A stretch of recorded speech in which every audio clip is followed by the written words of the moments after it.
వందనాలు. వాగ్దాన ఫలము అనే ఈ కార్యక్రమమునకు ప్రేమతో మిమ్మల్ని ఆహ్వానిస్తూ ఉన్నాను. దేవుని యొక్క లేఖనంలో శాస్త్రులను పరిచయలను గూర్చి యేసుప్రభుల వారు ఇలాగన్నాడు, వేషధారులారా మీకు శ్రమ, మీరు సున్నము కొట్టిన సమాధుల వలె ఉన్నారు. పల్లెమును వెలుపల కడుగుకుని లోపల అపవిత్రతతో ఉన్నటువంటి స్థితిలో మీరు ఉన్నారు. మీరు మీ జీవితాలను పవిత్రపరుచుకునండి. మీరు ఇతరులకు బోధిస్తూ ఉన్నారు కానీ, ఇతరులను హెచ్చరిక చేస్తూ ఉన్నారు కానీ, ఇతరులను గురించి మాట్లాడుతూ ఉన్నారు కానీ, మీ జీవితాన్ని మీరు మార్చుకోండి. మీలో ఉన్నటువంటి వేషధారణ దేవునికి కనబడుతూ ఉంది అని క్రీస్తు వారు తెలియజేస్తూ ఉన్నారు. ప్రియమైన దేవుని బిడ్డ, మన బ్రతుకులలో పవిత్రత కావాలి. నిజమైనటువంటి భక్తి కలిగినటువంటి బిడ్డలుగా దేవుని ఎదుట మనము కనబడాలి. ఆయన సెలవిస్తూ ఉన్నాడు, మీరు వేషధారుల వలె ఉండకండి. వేషధారణతో కూడినటువంటి జీవితము దేవునికి ఇష్టము ఉండదు, అది ప్రమాదకరము.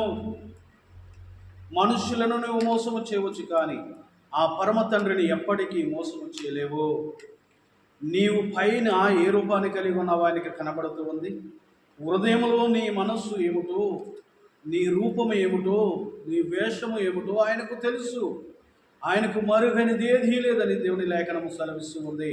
నా ప్రియమైనటువంటి దేవుని బిడ్డ, నీవు మార్పు చెందినటువంటి బిడ్డగా, వేషధారణ విడిచిపెట్టినటువంటి బిడ్డగా నీవు ఉండాలి. ఒక వ్యక్తి ఉద్యోగం లేక ఉద్యోగం కొరకు అంతా తిరుగుతూ ఉన్నాడంట.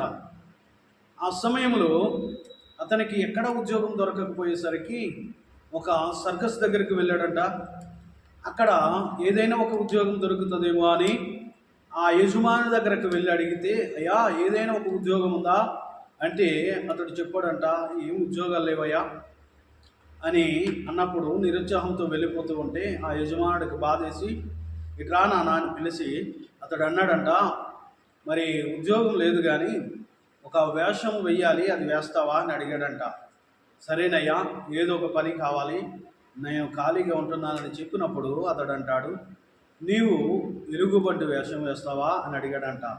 వేస్తానయ్యా అని చెప్పినప్పుడు అతనికి ఆ వెలుగుబంటి యొక్క మాస్క్ను ధరింపచేశారు. ఆ యొక్క వెలుగుబంటి వేషాన్ని వేశారు. తాడు మీద నడవడం నేర్పించాడు. మరి సర్కస్లో అందరూ ఇతడిని చూసినప్పుడు లోపడేమో మనిషి, పైన రూపం అంతనేమో, పైన గెటప్ అంతనేమో వెలుగుబంటిలాగా అతను తయారు చేశారు కనుక తాడు మీద అతడు నడుచుకుంటూ వెళ్తున్నాడంట. ఆ సమయంలో ప్రజలు కేకలు వేస్తూ ఉన్నారు. అతన్ని చూసి ఆనందంతో క్లాప్స్ కొడుతూ ఉంటే ఇతడు ఆనందాన్ని తట్టుకోలేక మరి ప్రక్కకు చూడగానే బ్యాలెన్స్ తప్పి ఆ తాడు మంచి కింద పడిపోయాడంట. అతడు పడిపోతూ ఒక పులి ఉన్నటువంటి ఆ గుహ, ఆ యొక్క మరి బోన్లోనికి పడ్డాడంట. వెంటనే వాడికి ఇక ఉన్న ప్రాణము ఎంతగానో భయానికి గురైపోయింది. కేకలు వేయడం ప్రారంభించాడు, ఏడవడం ప్రారంభించాడు. అయ్యో, మరి ఈ వేషం వల్ల నా జీవితంలో ప్రాణ నష్టాన్ని తెచ్చుకున్నాను.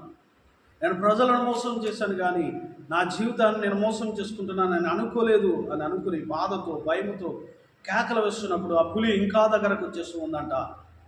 అతన్ని తినివేయడానికి నోరు తెరిచి దగ్గరకు వస్తూ ఉన్నప్పుడు ఇక ప్రాణము పోయినంతగా కేకలు వేసి అతడు ఏడుస్తూ ఉన్నాడు, నన్ను రక్షించండి, నన్ను రక్షించండి అని కేకలు వేసుకున్నప్పుడు ఆ యొక్క పులి దగ్గరకు వచ్చి ఆ యొక్క వ్యక్తిని తినడానికి సిద్ధంగా ఉన్నటువంటి సమయంలో ఆ పులి దగ్గర నుంచి ఒక స్వరం వినబడిందంట. మిత్రమా అనగానే ఒక్కసారిగా వీడు నోరు తెరిచాడంట. ఏంటి పులి మాట్లాడుతుంది అని అనుకున్నాడంట. వెంటనే మరి దగ్గరకు వచ్చినటువంటి ఆ పులి మాట్లాడుతూ అంటున్నటువంటి మాట ఏమిటంటే, నీవేమీ భయపడకు, నేను కూడా నీలాగే వేషం వేసినటువంటి పులిని, నువ్వు భయపడకు, కేకలు వేయకనగానే వెంటనే ధైర్యం వచ్చేసిందంట. మౌనమైపోయాడు. ప్రియమైనటువంటి దేవుని బిడ్డ, పైనుంచి పడినటువంటి ఎలుగుబంటు వేషం వేసినటువంటి ఒక మనిషి, లోపల బోన్లో ఉన్నటువంటి పులి కూడా నిజమైనటువంటి పులి కాదు. ప్రజలను మోసం చేస్తూ ఉన్నారు. ప్రజలందరూ అనుకుంటున్నారు, చూడడానికి వచ్చిన పిల్లలందరూ అనుకుంటున్నారు ఇది నిజమైనటువంటి పులి, ఇది నిజమైనటువంటి ఎలుగుబంటి అని అందరూ అనుకుంటున్నారు. కానీ అవేమీ నిజమైనటువంటి జంతువులు కానీ కావు. ప్రియమైనటువంటి దేవుని బిడ్డ, ప్రజలను మనం మోసం చేయవచ్చు, కానీ పరమ తండ్రికి సమస్తము తెలుసు. ఏదో ఒక రోజు మన నిజ స్వరూపము బయటపడే రోజు వస్తూ ఉంది. శాస్త్రులను పరిసయ్యులను గురించి యేసు ప్రభుల వారు ఇప్పుడు ఇదే అంటున్నాడు. మీరు వేషము వేసుకున్నటువంటి వారిగా ఉన్నారు, మీరు మోసము చేస్తున్నటువంటి వారిగా ఉన్నారు, మీరు వేషధారుల వలె ఉన్నారు, పైకి భక్తి గల వారి వలె ఉన్నారు, ఎంతో ప్రార్థనాపరులుగా ఉన్నారు, కానీ మీ జీవితము పవిత్రపరచుకోవాల్సినటువంటి గడియ వచ్చింది. ఇంతకుముందు మీరు చేసినటువంటి తప్పు మీకు తెలియకపోవచ్చు, ఇంతకుముందు మీరు నడిచినటువంటి నడక మంచిది కాదని తెలియకపోవచ్చు. నేను వచ్చింది మిమ్మల్ని సరి చేయడానికి, నేను వచ్చింది మిమ్మల్ని మార్చడానికి, నేను వచ్చింది మీ జీవితాన్ని కడగడానికి అని చెబితే వారికి అర్థం కాలేదు. కానీ ప్రేమైన దేవుని బిడ్డ, మనమైన అర్థం చేసుకోవడానికి ప్రయత్నం చేయాలి.